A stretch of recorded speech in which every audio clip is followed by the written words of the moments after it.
విశాఖపట్నంకి ప్యాలెస్లు కట్టడానికి రాలేదు. ప్రజలకు ఉపాధి ఉద్యోగాలు తీసుకురావాలి, వారి జీవితాలు బాగు చేయాలని ప్రజాప్రభుత్వం పనిచేస్తుంది. రాష్ట్రానికి $150 బిలియన్ పెట్టుబడులు రాబోతున్నాయి. అందులో సగం విశాఖకు వస్తున్నాయి. ఐటీ మంత్రి నారా లోకేష్. మీడియా మిత్రులందరికీ నా నమస్కారం. ఈరోజు విశాఖపట్నంలో ప్రత్యేకంగా సిఫీ ఆధ్వర్యంలో 500 మెగావాట్స్ డేటా సెంటర్కి శంకుస్థాపన వేయడం జరిగింది. ఇప్పటికీ మీరు చూశారు, కూటమి ప్రభుత్వ అధికారంలోకి వచ్చిన తర్వాత విశాఖపట్నంలో పెట్టుబడుల విషయంలో కానీ అభివృద్ధి విషయంలో వేగంగా మేము పరిగెడుతున్నాం. టీసీఎస్ ఇప్పటికీ కమిట్మెంట్ అయింది, కాగ్నిసెంట్ అయింది. ANSR, Sattva, Accenture, Google, Sify, Arcelor Mittal, ఫార్మాలో సుమారుగా 5 కంపెనీలు. ఇట్లా మీరు చూస్తే $120 బిలియన్, $120 బిలియన్, సుమారుగా 10 లక్షల కోట్ల పెట్టుబడికి మేము ఒప్పందాలు కుదిరించుకున్నాం. దాంట్లో 50% గ్రేటర్ విశాఖ ఎకనామిక్ రీజియన్కి వస్తుంది.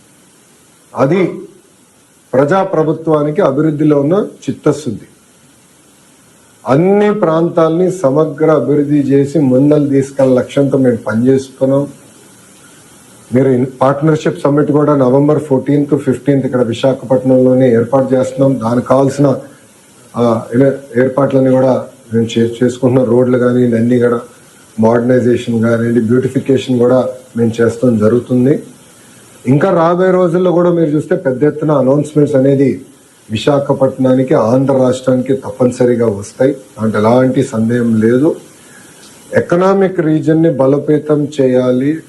ఆంధ్ర రాష్ట్రం $2.4 ట్రిలియన్ ఎకానమీ అవ్వాలంటే దాంట్లో విశాఖపట్నం అంటే గ్రేటర్ విశాఖపట్నం ఎకనామిక్ రీజియన్ కనీసం $1 ట్రిలియన్ ఎకానమీ అవ్వాల లక్ష్యంతో ప్రజాప్రభుత్వం పనిచేస్తుంది.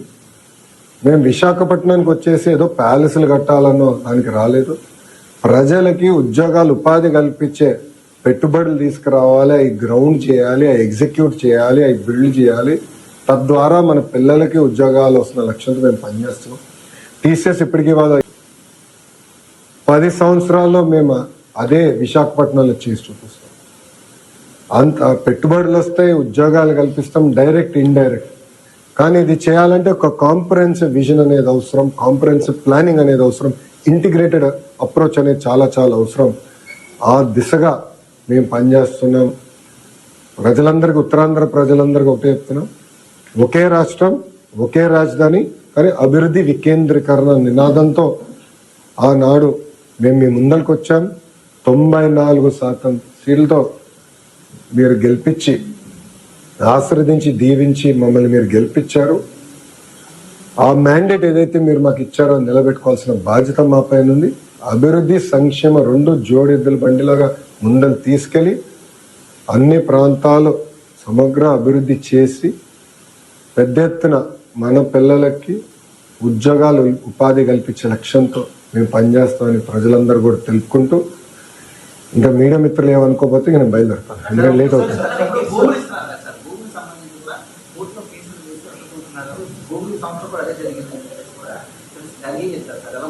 మేము ప్రజల్ని ఒప్పించి అభివృద్ధి చేసి పెట్టుబడులు తీసుకొచ్చి ముందరికి వెళ్తాం. వైకాపా పార్టీ చేసే 2 నంబర్ పనులన్నీ ప్రజల ముందర ఎక్స్పోజ్ చేస్తాం. నేనే మొదలు పెట్టాను. లిక్కర్ విషయంలో కూడా చాలా ఉందని వెనకాల హోంవర్క్ జరుగుతుంది. ప్రజల కోర్టులో వాళ్ళని దోషిగా నిలబెడతాం వాళ్ళు చేసిన పనులు.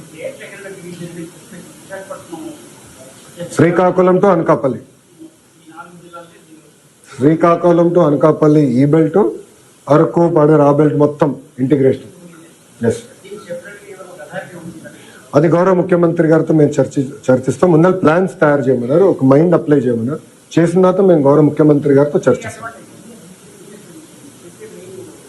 అంటే ఈరోజు $1 ట్రిలియన్ ఎకానమీ, $1 ట్రిలియన్ ఎకానమీ అవ్వాలంటే సమగ్ర అభివృద్ధి అనేది అవసరం, కోఆర్డినేటెడ్ అప్రోచ్ అవసరం. ఎందుకంటే ఎయిర్పోర్ట్ ఒక జిల్లాలో ఉంది, ఉద్యోగాలు ఒక జిల్లాలో ఉంటాయి, కంపెనీలు ఒక జిల్లాలో. ఇంటిగ్రేటెడ్ అప్రోచ్ అనేది ఉండాలి. హైవేస్ ఎట్లా వెళ్ళాలి, రేపు పవర్, ఇప్పుడు డేటా సెంటర్స్ అంటే పవర్ కీలకమైనది, డేటా కేబుల్ కీలకమైనది. ఇదంతా ఇంటిగ్రేటెడ్ అప్రోచ్ ఎట్లా తీసుకెళ్లాలనేది చాలా చాలా అవసరం. అదొక ఎకనామిక్ రీజన్ పెట్టి దానికి ఒక ప్రాపర్ స్ట్రక్చర్ ఉంటేనే మనం సాధించగలం. ఓకేనా, thank you boss. I have to leave. I catch up at the stadium. 14th చెప్తాం. సార్ గూగుల్ సంబంధించిన